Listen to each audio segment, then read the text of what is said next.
that my world felt opened up creatively. There was a point where I got to as a writer who only wrote very diaristic songs that I felt it was unsustainable from my future moving forward. It felt like too hot of a microscope. It felt a bit like I was like, why am I just like, if I'm writing about my life and all it is, on my bad days, I would feel like I was loading a cannon of clickbait when that's not what I want for my life. And I think that when I put out Folklore, I felt like if I can do this thing where I get to create characters in this mythological American town or wherever I imagine them, and I can reflect my own emotions onto what I think they might be feeling, and I can create stories and characters and arcs and all this stuff, but I don't have to have it feel like when I put out an album, I'm just like giving tabloids ammunition and stuff. Yeah, there's so much judgment that would come along with every record. Yeah, and constantly kind of like examining yourself in a way that feels like I felt like there would be a point in my life where I could no longer really do that and still maintain a place of like good mental health and emotional health and all that. So what I felt after we put out Folklore was like, oh wow, people are into this too, this thing that feels really good for my life and feels really good for my creativity. It feels really good for them too. Oh my God. I saw a lane for my future that it was a real breakthrough moment of excitement and happiness, and I kind of referred to writing these songs as a flotation device because obviously this year is hell on earth for everyone, and seeing what your fellow humans are going through. The Long Pond studio sessions was the first time that Jack, Aaron, and I were in the same room, and I still haven't been in the same room with Justin Vernon, who has now collaborated on 2 albums heavily, and we've talked, but we've just never been in the same space together. It's pretty wild. Yeah, how was that experience when you first caught up together and saw each other having made this amazing body of work? Because we saw it on camera. There was this giddiness and this idea of like, wow, we did it, we made it, now we can celebrate it, make it real to some degree. But what was going on behind the camera? That's what I think we all want to know, is when you all first saw each other before the cameras rolled, what was happening then? Because that's a truly human experience that I don't think you or anyone has ever been through before, where the stakes were so high for remote recording and then you all come together and it's like, wow, how do we even translate this? It was such a strange thing because we'd been on, group chats, and it wasn't ever the combination yet. So the combination of the 3 of us was like this strange feeling of, I remember I walked into the studio, they were already rehearsing, and I walked in and it was just like they were a band. It wasn't that feeling of awkwardness between them because I guess they'd had their moment. I walked in and I heard them playing August or something, and I was just sitting there thinking, this is exactly how I would have wanted it. I would have wanted this, reunion or union at all to happen in a moment of me walking in on them creating music and rehearsing and playing instruments. And I just started rehearsing too, and it was such a vibe. And it couldn't really have been, I couldn't have asked for more under the circumstances. It's so fun to make a record when you've got people in the room and you've got that energy that's bouncing off the walls. But if you can't do that, this was a pretty close second. Yeah, I mean, no one's been able to do that. Very rarely have people been able to get into a room and get that tactility and that chemistry that we all, I guess, to some degree became so accustomed to. And, I think about this year, you talked about it and you put it in the perfect framework. But it's also taught us a lot about stillness and what it is to be still and what it is to reflect and to be comfortable in our own skin. And I think human beings by nature search for coping mechanisms and distractions to avoid that. And in your case, I've always felt that you've moved so fast. And even if you've taken some time between projects, it's clear you're working on things all the time. What has this process of working on Folklore and Evermore, busy year for you as a songwriter, but also has it taught you something about stillness, and has it altered your attitude toward pace and productivity and what motivates you? Yes, it has changed everything about the way that I do what I do. It gave me a perspective of, I was pretty upset when my shows all got canceled and I realized I wasn't going to be able to connect with my fans in the way that I'm traditionally used to. just a normal human interaction I couldn't do anymore, you know? Especially after an album like Lover, which is just like such a communal, joyous experience. I can imagine it's like, wow, I'm going to get to bring this to life, you know? Yeah, and I think we all felt that way. I think the fans felt that way too, where we were just sitting there going, wow, I think that would have been fun. But what it did was, you know, when you plan a live show, I guess at least when I do it, I'm writing interstitial music. I'm planning, this set piece goes off while this goes on, while we distract them over here, and this song calls for this and this song calls for that, and that's all creating. And I don't think I really assigned very much merit to the fact that that is creating when you're taking music you've already made and an album that you've already made, and you're choreographing and you're setting up a live spectacle that is taking up so much emotional, creative, and imagination-based bandwidth in your brain. So if you take all of that away, what happens? And I guess I learned that it's very possible for me to write more music with that creative bandwidth. As musicians, we're so used to immediately touring, immediately putting together the show, immediately going into rehearsals. And then we always feel that we need a pretty big break, or at least a significant gap of time where we get to rest afterward.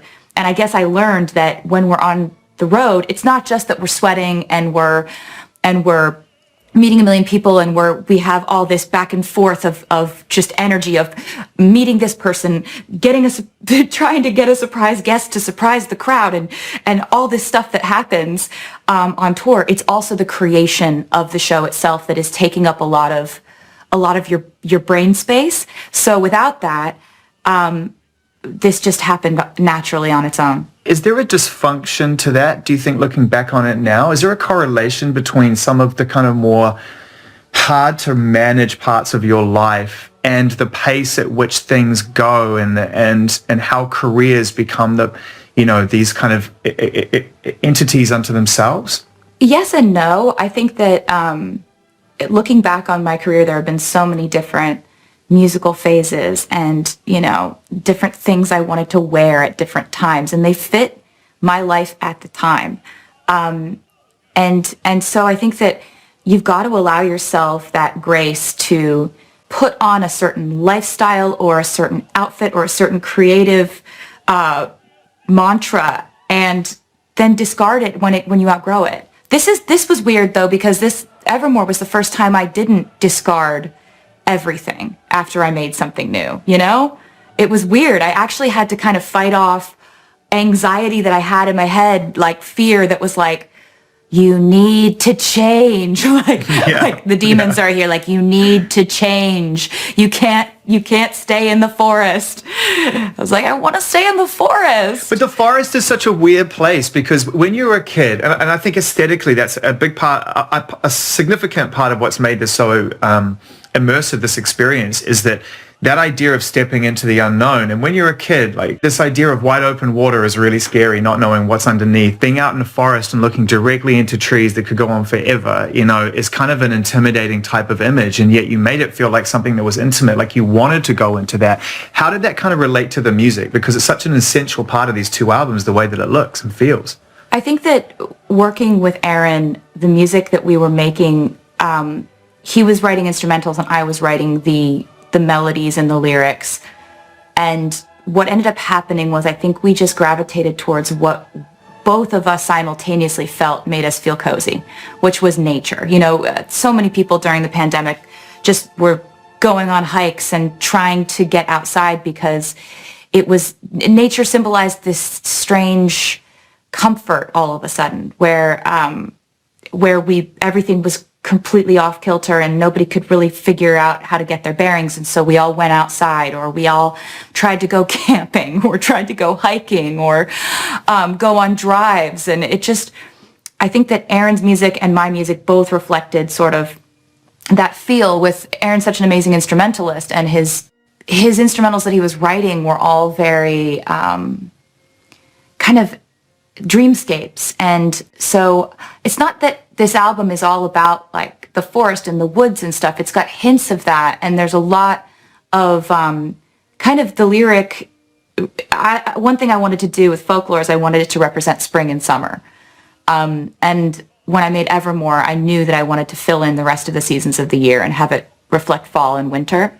So that's another element that nature came into it. But also it was the easiest way that we could do a photo shoot. You know, I haven't had a haircut by anyone except for myself since lockdown started. And that's kind of how it's been, you know, like how can I make art and make visuals that go with this art where I can't ask my hair and makeup people and my stylist to quarantine for 2 weeks away from their families. I'm not going to ask them to do that, like, and ask them to fly and expose themselves to the virus. So how can I possibly make a cover on my own? Could I just sort of DIY this? So I asked, I asked my friends if I could use their field and their woods, and I used a photographer who works alone. She doesn't have assistants. She shoots on film. So we were carrying bags of film out into fields, and I'd be like, touching up my lipstick, and then I'd run out into a field and she'd take pictures. It was really fun, honestly. I was going to say, it must have been really amazing as a songwriter too. I was thinking about these two albums in relation to your career and how in a weird way, and I don't mean this in any relation to in any negative reaction to your previous albums because you know how I feel, but the process itself of writing songs from a very pure place with no plans. Because yes. You make your debut album with nothing but ambition. That's a plan. That's a big plan. And then from there, the plans start to increase and get bigger and bigger and bigger and bigger and bigger. And to your point, you're looking for the next plan. I just don't feel like there were any plans here. Did it feel like you could get to a pure place this year without all those plans? Yes, it did. Pure is a really, really perfect word for that.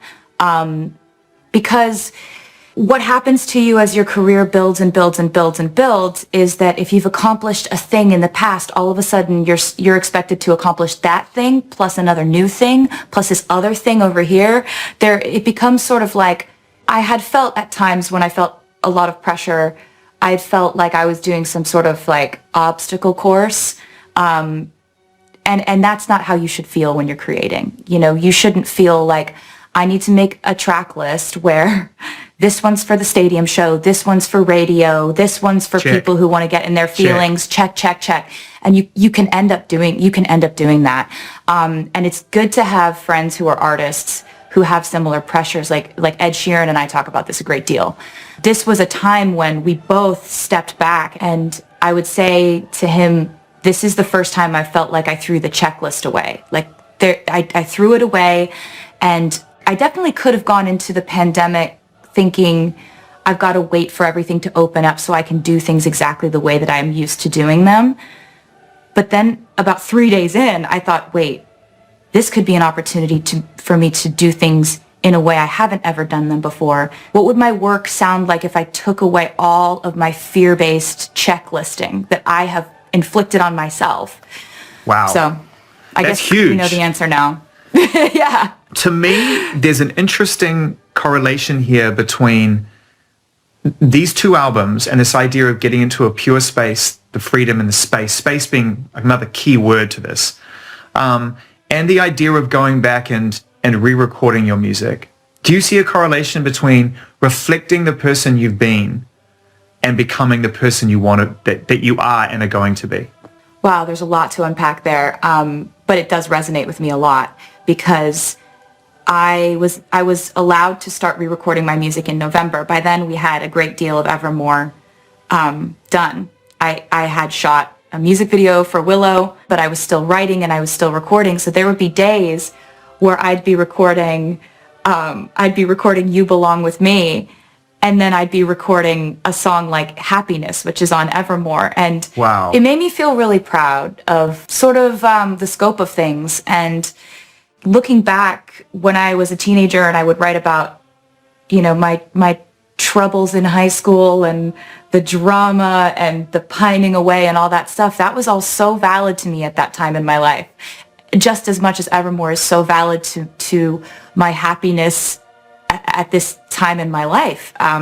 So it's been I've really felt very grateful lately for people giving me the ability to grow up creatively. And I know there have been snags and there have been times where people have been like, I don't like her, several times. But for the most part, I feel a great amount of gratitude that I was able to make music from the time I was a teenager to the time that I'm 31. And normally, you put those songs out and then you have to let them go. And even when you perform them in front of people, I often feel like they belong more to the fans and to the audience sometimes than they even do to the artists, And getting a chance to re-record them, for whatever reason, whatever prompted this thing, the fact that you get to go and listen to these and re-record them, I wonder if it brings you closer to them and changes your feelings towards songs that often people just record and move on from, don't even listen to again as artists unless they're playing them. Yes, it does. It makes me feel really close to those songs again. And it also reminds me that obviously I want to keep a lot of cool surprises for the fans until I'm ready to show them fully to everyone. But the reason that I feel so passionately that artists should own their catalogs is because if you are the creator of all of this music, you're the only one who actually knows the ins and the outs of it. You're the only one who knows what almost was written. You're the only one who knows the kind of secrets of the journey of making this music. So you're actually the only one who has the ability to share it with the fans in the way that can make everyone the happiest and the most excited. So it's been really fulfilling in a way that I had no idea what to expect. You don't want to feel like it's your homework got destroyed and so now you have to redo your homework. It's not like that at all. Yeah. It's not like that at all. You've got to go into it like this is an opportunity. And also, you talked about artists owning their catalog, and I've been talking to artists for most of my life, and there's one thing that continues to crop up, and I think that, your perspective would be really, really interesting here, which is, why do you think that as artists we put security and stability before artistic control and freedom as young artists? We don't make that conscious decision. We aren't given the information oftentimes, and that's why I'm having lots of conversations behind the scenes with record labels and trying to help them understand this from a psychological perspective, what you do to an artist when you separate them from their work. You break something, and I'm trying to figure out how to put that thing back together in a way that heals what was broken by a system that is not designed for artists to have a chance at, that's an artist's pension plan. That's their retirement. That's their legacy. That's what they want to leave to their children. And how could you ever know? How could you ever know the life you're going to live? How could you ever know what's going to happen, right? A coming of age has come and gone, right? How could you ever know that? Yeah, good quote. But yeah, I was 15, 14 when I was in record deal negotiations. So you can't really go back and say, wow, what a conscious choice that was made. You don't know the music industry until you know it. And because I have learned what I've learned, I really just want to make things better for other people. And I want that to start at the record deal in the contract. Artists should never have to part with their work. They should own it from day one, but they should license it back to the label so that the label can make back their money over a certain amount of time. And that amount of time should be what's negotiated upon. It should not be a question moving forward. And if I can do anything to change that for a young artist in the future, or many or all of them, then that's, I'm going to keep being loud about it. It's an incredible observation at a brilliant age to come to that. And at the time of recording, your birthday's in a couple of days. By the time this is seen, it's probably about 24 hours ago. To protect myself from the Swifties, I got to say happy birthday, even though you haven't had your birthday. Thank you. It's all very DeLorean kind of nightmare for me right now. I'm in some Back to the Future vortex. But anyway, happy birthday. Thank you. I wanted to talk about this album and the word I mentioned at the beginning, closure, is something that keeps coming up on Evermore for me as a listener and a fan of your music. But it's got to start somewhere. The album and the journey has to start somewhere. And it starts with Willow. And it's, I don't often ask this question. I wish I did. Why is that the first song on the album? And you're the artist to ask it to, Taylor, because it's definitely a reason. I liked opening the album with that because I loved the feeling that I got immediately upon hearing the instrumental that Aaron created for it. It felt strangely, I say witchy, and I stand by that. It felt like somebody standing over a potion, making a love potion, dreaming up the person that they want and the person they desire and trying to figure out how to get that person in their life. And all the kind of misdirection and bait and switch and complexity that goes into seeing someone, feeling a connection, wanting them, and trying to make them a part of your life. It's tactical at times. It's confusing at times.